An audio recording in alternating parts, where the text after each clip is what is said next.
Hello বন্ধুরা, কেমন আছো? আশা করি সবাই ভালো আছো। দেখো আইসক্রিমটা কমপ্লিট হয়ে গেছে, এখন ফ্রিজে দিয়ে দেবো।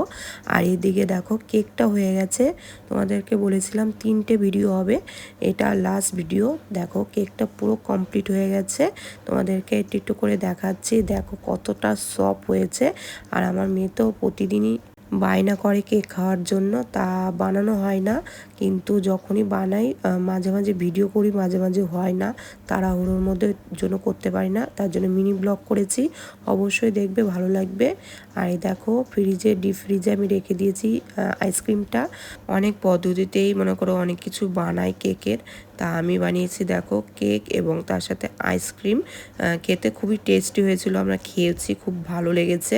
আর আমি অনলাইনে দেখেছিলাম, সেটা দেখেই বানাতে ইচ্ছে করলো, তাই দেখো কেক আইসক্রিম বানিয়েছি। খেতে খুব টেস্টি হয়েছিল। অবশ্যই বলবে ছোট একটা মিনি ব্লগ কেমন হয়েছে। টাটা।